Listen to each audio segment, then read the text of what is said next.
Perek Arba Misas Bezdin, Daf Samach Daled, sponsored Le'ilu Nishmas, Avram Simcha ben Yehuda Chanoch. Rabbi Yehuda stated in the name of Rav, Jews worshipped idols for an ulterior motive to permit themselves immorality.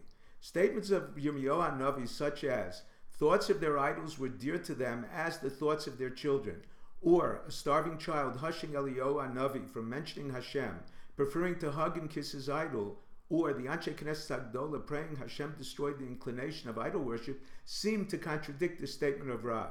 The Gemara answers these feelings were the results of their subsequent attachments to them, to their idols.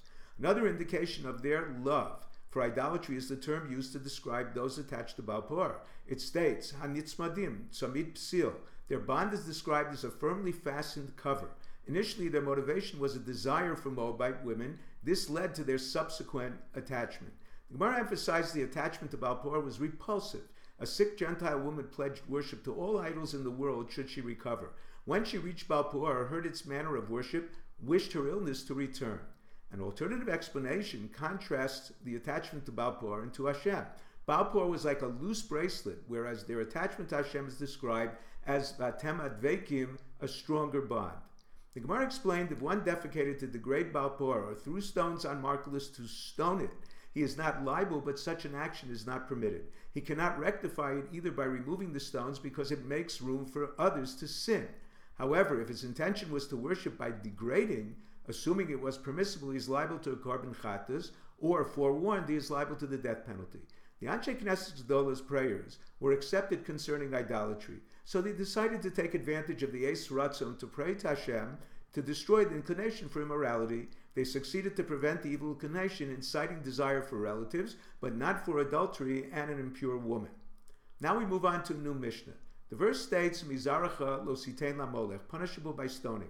The Mishnah and the Gemara define the circumstances for liability. Number one, a parent or grandparent learned from the extra words, Misito mizara la Moloch, must hand the child to the caretakers for Moloch as stated, Umizaracha lo sitein laha'avir. Number two, he must be passed through fire as stated laha'avir la Moloch. Another verse states, Lo yimutzei b'cha ma'avir b'no vito ba'esh. A hekesh is learned through the words ma'avir laha'avir. Number three, one is exempt for giving him even with the intent the caretakers should pass him through if they fail to do so, or they pass him through in the presence of some other idol. Number four, the verse states Mizaracha, inferring one is not liable for passing all his children. Number five, the Gemara is uncertain if he passes a blind or sleeping child, whether he is liable. Number six, the Torah mentions in the verse giving a child twice to include a mamzer in the prohibition.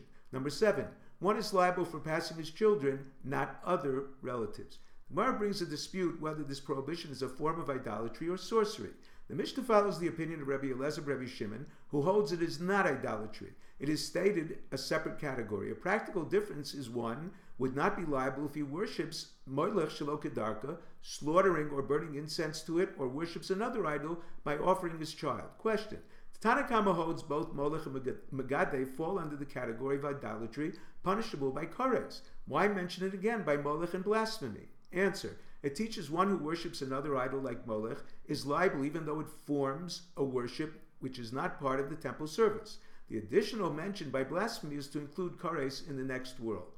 The Gemara brings a dispute whether another Tana, Rabbi Chanina ben Atignos, holds like Rabbi Elazar Reb Shimon. He stated the Torah used the term Moloch to differentiate between a ruler applying even to a piece of wood or rock and a deity. Abaye holds this proves he is in agreement with Rabbi Elazar. It is not idol worship. A rock or piece of wood cannot be a deity. Rav explains Rabbi Chanina holding a rock or piece of wood cannot acquire a permanent status of Moloch, only a temporary one. Despite this, he holds a temporary status is effective, whereas Rabbi Elazar holds only something acquiring permanent status is prohibited. The Gemara brings a dispute the manner a child is passed through. Abaye explains there was a column of bricks in the middle, fire on both sides of it, and the child was passed over it but not burned. Rav explains a fire was lit in a pit, a person holding the child leaped over it. The Gemara brings a dispute if he is liable for passing himself. Rabbi Elazar Rabbi Shimon holds he is liable for himself. The verse states, Lo yimatzei b'cha. The Rabbanan exempt him. They do not expound b'cha. Question. A verse states, Efes kilo yeh b'cha avyon, teaching one must retrieve his lost item before his father's, not to become impoverished. The Rabbanan must agree with this derivation. Answer, they derive it from the term efes, making property totally unacceptable. If you're enjoying Daf 5, please click on the link below, subscribe, and become a sponsor. Thank you.